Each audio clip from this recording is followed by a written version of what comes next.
सुप्रभात बच्चों। बच्चों कैसे हो बच्चों? मैं कृष्णा कुमारी आपकी हिंदी अध्यापिका।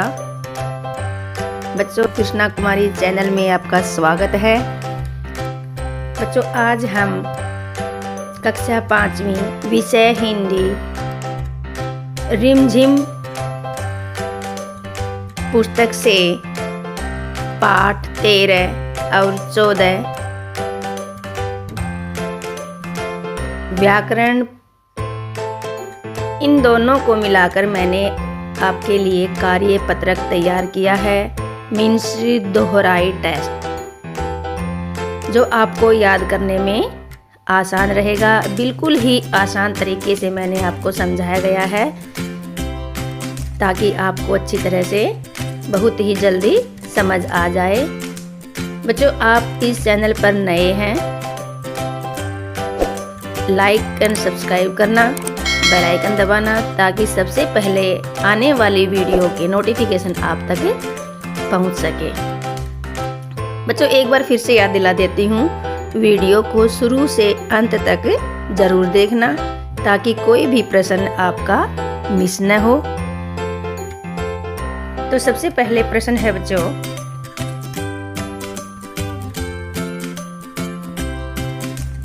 कि बक्सा किस आकार का था? क्या है कि बक्सा किस आकार का था? तो किस आकार का था बच्चों बक्सा? वर्गाकार, त्रिकोणा या दोनों सही? तो मैंने आपको पाठ पढ़ाया था, पाठ अच्छी तरह से समझ आ गया था आपको, तो इसलिए आपको भी ज्ञान होगा कि बक्सा किस आकार का था। अगर नहीं है तो मैं आपको याद दिला दूं कि बक्सा वर्गाकार आकार का था। ठीक है। अगला प्रश्न है, बाघिन सारा दिन क्या करती थी? तो बाघिन सारा दिन क्या करती थी बच्चों? पहरा देती थी, सोती थी, या दोनों गलत? तो क्या करती थी बाघिन? पहरा देती थी। क्या करती थी? पहरा देती थी। आगे है बच्चों,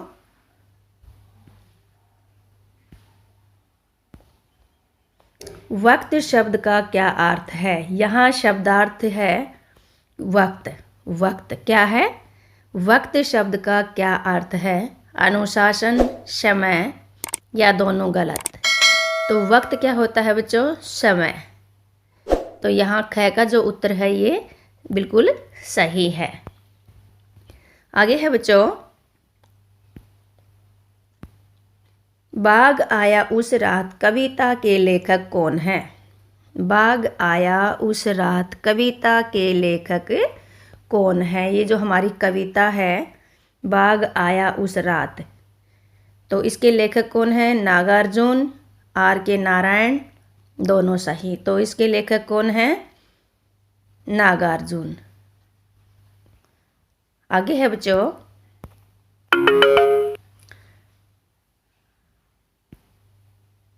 दादी किस में रहती थी? दादी किस में रहती थी? बंद सी कोठरी में, खुले आंगन में, या दोनों सही? तो आपको ज्ञान होगा बच्चों कि दादी किस में रहती थी? बंद सी कोठरी में। किस में रहती थी? बंद सी कोठरी में। आगे है बच्चों,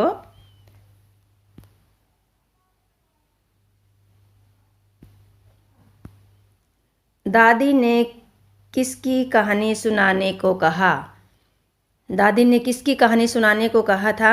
नारायण की, हरिश्चंद्र की, या फिर भगत सिंह की? तो किसकी कहानी सुनाने के लिए कहा था?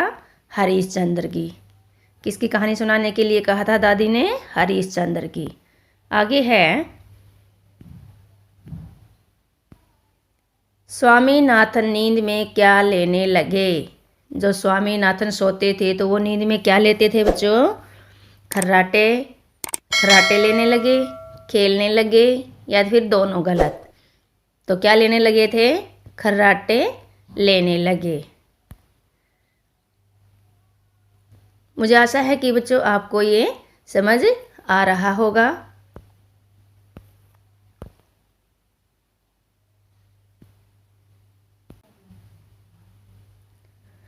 आगे है बच्चों कि दादी ने मेडल किसको दिया। दादी ने मेडल किसको दिया था? बुआ को, चाची को या फिर बहन को। ये भी ज्ञान होगा आपको कि दादी ने मेडल किसको दिया था? बुआ को। तो इसका सही उत्तर क्या है? क, कि बुआ को दिया था। आगे है बच्चों, बुआ ने मेडल को तुड़वाकर क्या बनवाया। जो बुआ ने मेडल मिला था बुआ को, तो उन्होंने तुड़वाकर क्या बनवाया था? चूड़ियाँ बनवाई, अंगूठी बनवाई या फिर चेन बनवाई। तो क्या बनवाई थी? चूड़ियाँ। क्या बनवाई थी बच्चों? चूड़ियाँ। ठीक है।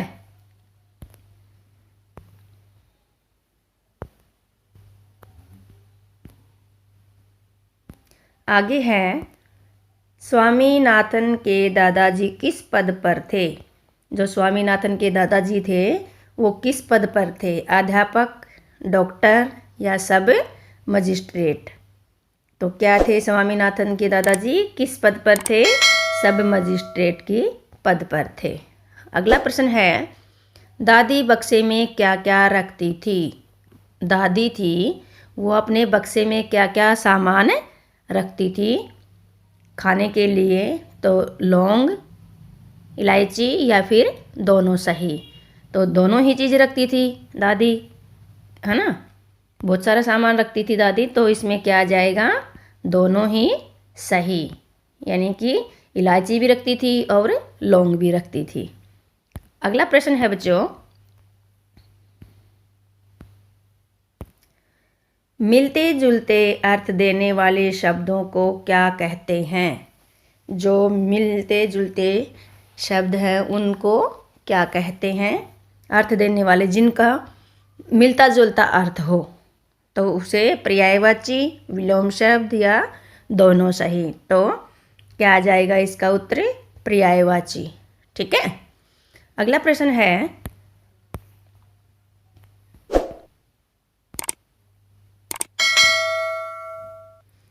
रात्रि शब्द का पर्यायवाची क्या है?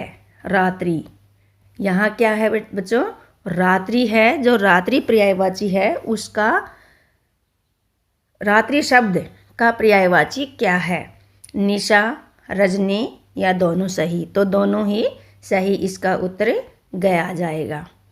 अगला प्रश्न है बच्चों, बेटी शब्द का पर्यायवाची क्या है। यहाँ बेटी शब्द है। ऊपर क्या था? रात्रि शब्द। यहाँ क्या है? अगले प्रश्न में बेटी शब्द है।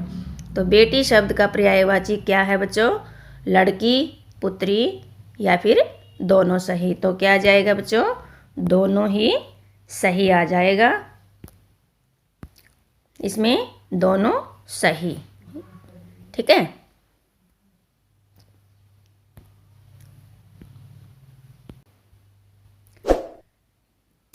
अगला प्रश्न है बच्चों,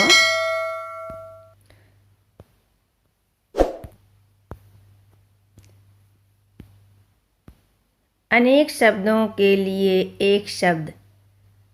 जहाँ शब्द तो अनेक होंगे लेकिन उनका अर्थ एक निकलेगा। शब्द अनेक होंगे लेकिन अर्थ एक ही होगा। जैसे कविता लिखने वाला, देखो यहाँ शब्द कितने हो गए? कविता, फिर लिखने, फिर वाला। ऐसे ये बहुत सारे शब्द होंगे ना, लेकिन इनका अर्थ एक ही होगा। एक ही अर्थ में उत्तर देना होगा। तो इसमें क्या है? कवि या कवियत्री या दोनों गलत। तो यहाँ लिखने वाला है। तो लिखने वाला कौन होता है? कवि। कौन होता है? कवि। तो इसका सही उत्तर क्या आ जाएगा? कवि। आगे है बच्चों,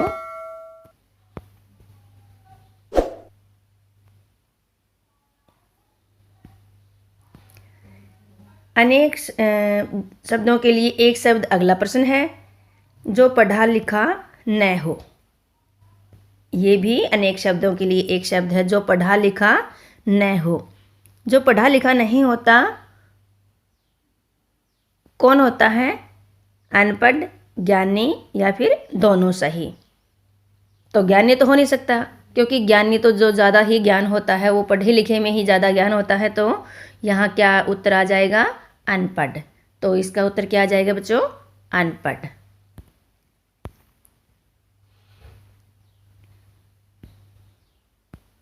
अगला प्रश्न है, घर शब्द का पर्यायवाची क्या है? घर, यहाँ क्या शब्द दिया गया है बच्चों? घर। तो घर शब्द का पर्यायवाची क्या है? सदन, निकेतन या फिर दोनों सही? तो इसमें क्या उत्तर आ जाएगा? दोनों सही। इसमें ग का उत्तर है सही। अगला प्रश्न है बच्चों,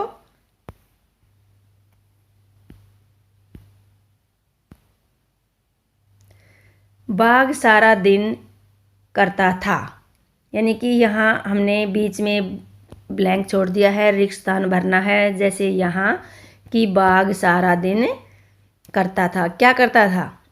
सोता था, खेलता था या दोनों सही? तो आप गैस कीजिए।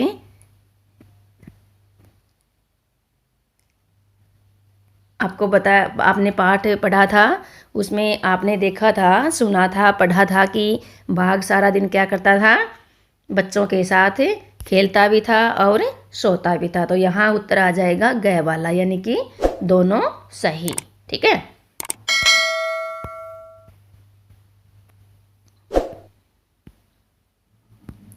आगे हैं, स्वामी की दादी पाठ के लेखक कौन है? स्वामी की दादी, जो स्वामी की दादी पाठ है हमारा, उसके लेखक कौन है?